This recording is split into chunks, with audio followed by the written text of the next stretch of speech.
प्यारे दोस्तों, नमस्कार। दोस्तों, अगर कोई सोचे कि मैं ईश्वर को प्राप्त कर लूं और सुखी हो जाऊं, तो वह उसको पाने का इच्छुक नहीं, बल्कि सुख को पाने का इच्छुक है। वह लाख जतन कर ले, ईश्वर को पाना तो दूर, सुख को भी प्राप्त नहीं कर सकता। जो व्यक्ति उसकी चाह में अपने सुख दुख दोनों को भूल जाए, सिर्फ उसकी चाह को ही मन की गहराइयों में जमा ले, तो फिर उसको सब कुछ मिल जाता है। अगर हम अपनी उस खोज में हर वस्तु, हर प्राणी, हर कण कण में ही उसी को खोजते हैं, तो वह सब जगह मौजूद मिलता है। अगर हम मन की गहराई में उसकी याद को बिठा लेंगे, तो मन के सामने हर दम उसकी ही छवि रहेगी। मन को कंट्रोल करने के लिए हमें बस मन की पहरेदारी करनी है। हमारा मन भगोड़ा है, इसको हम जहाँ भी लगाएं, यह वहाँ से तुरंत भाग खड़ा होता है। जहाँ इसको लगाया, यह वहाँ नहीं टिकता और कहीं चला जाता है, दूर भाग खड़ा होता है। हमें कोशिश करनी है मन को बार बार वहीं लाएं जहाँ हमने उसको लगाया है। बार बार प्रयास करके मन को वहीं लाना, वहीं बिठाना सिखाना है।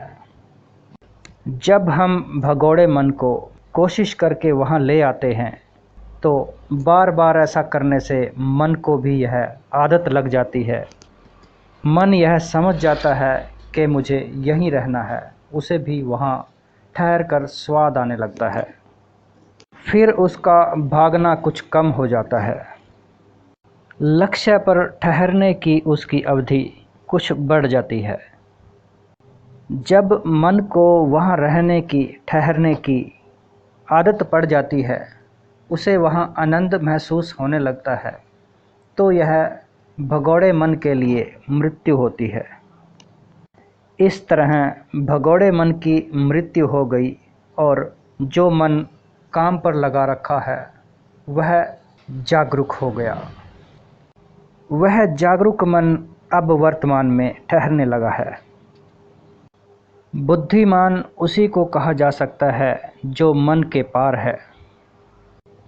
जो मन के दायरे में है, वह बुद्धिमान नहीं हो सकता। मन के पार होकर मन की नीचे की दशाओं का विचरण करना बुद्धिमान का काम है, और यह काम मन के पार जाकर ही किया जा सकता है। महात्मा बुद्ध ने भी अपनी वाणी में कहा है कि बुद्धिमान को भविष्य के सपनों में नहीं उलझना चाहिए। भविष्य में केवल काल्पनिक दृश्य है, जीवंत नहीं। जीवंत है अभी, वर्तमान में है जीवन। केवल वर्तमान जीवंत है, उसी में जीवन है। ना तो भविष्य में है और ना अतीत में था।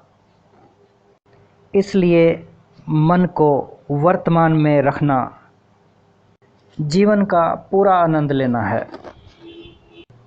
अतीत में हम देख चुके कि क्या था, और वर्तमान में हम जी रहे हैं। लेकिन भविष्य की कोई भी घटना को हम केवल अनुमान लगा सकते हैं, पक्का नहीं कर सकते।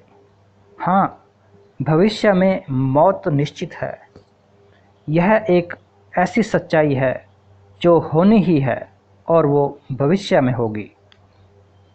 इसलिए आज, अभी, वर्तमान में जीवन है, इसी का आनंद हमें लेना चाहिए।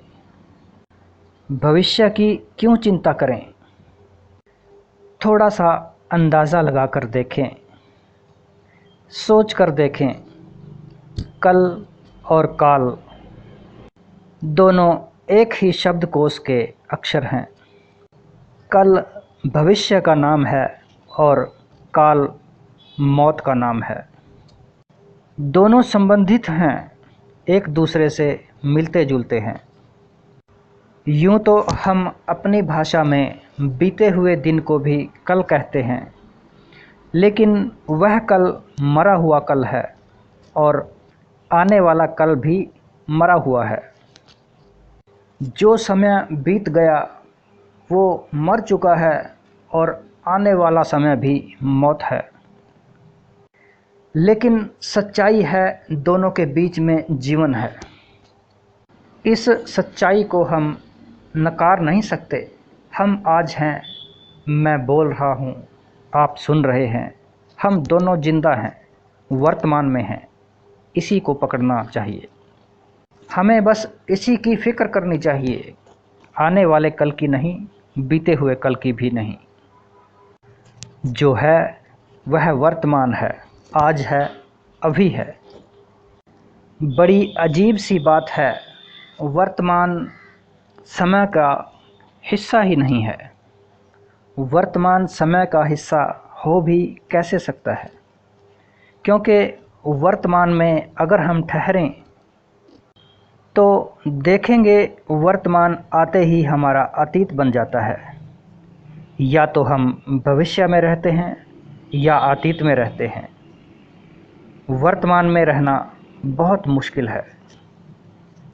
मोह माया के इस संसार में वर्तमान में ठहरना असंभव जैसी बात है। जो ठहर गया वह उसे पा गया। कहने और सुनने की इसमें कोई बात ही नहीं रह जाती। यह तो अनुभव करने का मामला है। हम अपने इर्द गिर्द बहुत सी ऐसी घटनाएं देखते हैं जो सिर्फ महसूस की जा सकती हैं, शब्दों में ढाली ही नहीं जा सकती। किसी को बताएं तो कैसे बताएं, क्योंकि जो देखा है वह हमने महसूस किया है। दूसरे ने उसे देखा नहीं तो वह शब्दों के दायरे में आकर उसको कैसे समझ सकता है। घटनाएं अगर देखने लायक हैं तो सिर्फ वर्तमान की हैं। भविष्य में हम सिर्फ कल्पना को देखते हैं, सोचते हैं, और अतीत में हम केवल यादों को दोहराते हैं। वर्तमान कहीं समय का हिस्सा नज़र नहीं आता। जो भी वर्तमान में ठहर गया वह शाश्वत में ठहर गया। उसने शाश्वत को अनुभव कर लिया। अध्यात्मवाद में हम वर्तमान में ठहरने को समाधि का नाम देते हैं। समाधि मतलब समाधान मिल गया। विचारों की जो समस्याएं थी, उलझनें थी, वो ख़त्म हो गई। हमें समाधान मिल गया। मौत के समय ना तो कोई सांसारिक वस्तु हमें बचा सकती है, ना संस्कृति बचा सकती है, ना हमारा उच्च पद हमें बचा सकता है, ना धन दौलत और ना मान सम्मान हमें बचा सकता है। वहाँ तो केवल समाधि ही हमारे काम आएगी, क्योंकि उसमें समाधान है। समाधि से ही मौत को जीता जा सकता है। उसी के बाद वह उपलब्धि मिल सकती है। संसारिक कोई भी वस्तु उस समय कोई काम नहीं आती। इसलिए जीते जी जब तक सांस चल रही है, हमें इस ओर पूरा प्रयत्न करना चाहिए। अपने अंतर में होने वाले अनुभवों को ध्यान से एकटक होकर निहारना चाहिए, उन्हें एकत्रित करना चाहिए और उन्हीं के आधार पर आगे की यात्रा का आरंभ करना चाहिए।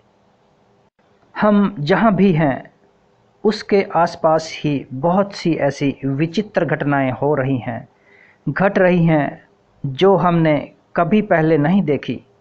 इस ओर अगर हम ध्यान देंगे तो ध्यान लगाने से ये चीज़ें नज़र आएंगी।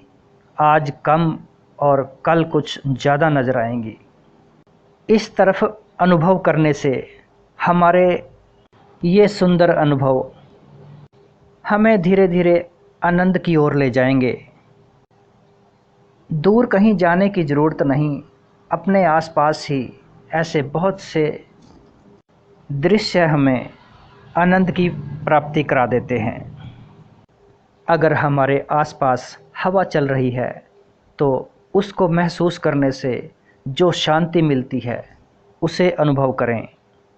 खुले आसमान में जहाँ तक नज़र जाती है वहाँ देखें क्या क्या घटनाएं घट रही हैं।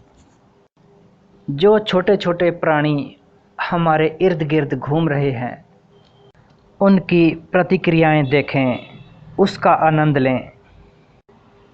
आंखें बंद कर करके अपने अंतर में घट रही घटनाओं को देखें, बदलते हुए मौसम को देखें, उगते सूरज को और छिपते सूरज को, रात में चमकते चांद को, और अगर चांद भी ना हो तो घने अंधेरे में आंखें बंद करके महसूस करें।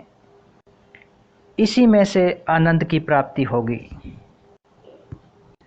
दूर के सब विवादों में से निकालकर मन के ऊपर नज़र रखें, उसे वर्तमान में ही रखें। यहीं पर जीवन है। ईश्वर के बनाए उस इंसान को जितना भी हो सके खुशी दें, उसे सुख दें, क्योंकि उसे उसी शक्ति ने बनाया है जो हमारे अंतर में विद्यमान है। बाहर भी वही है और हमारे भीतर भी वही है, सारे ब्रह्मांड में वही है। जो उसने बनाया है उसे कोई और नहीं बना सकता। प्राणी जन्म लेता है, धीरे धीरे बढ़ता है, उसके बाद वह मौत के आगोश में समा जाता है। इसमें हमारा क्या योगदान है? सारा काम वही शक्ति कर रही है। इस बदलते जीवन को सिर्फ निहारने की ज़रूरत है, इसमें से आनंद लेने की ज़रूरत है। यहीं पर जीवन है। हमारे चारों ओर आनंद पसरा पड़ा है, सारी प्रकृति निहारने लायक है। घर में छोटे छोटे बच्चे, उनकी चमकती आंखों में, बच्चों की खिलखिलाती हंसी में उसी की झलक हमें देखने को मिलती है। यही तो जीवन है। हमें जीवन में जो खुशी मिलती है, जो गम के बादल छाए रहते हैं, उन दोनों के बीच में भी हमें तालमेल बनाकर रहना होता है, क्योंकि मध्य में ही जीवन है। सृष्टि की सब घटनाओं में, सब नज़ारों में कर्ता को याद रखना जरूरी है।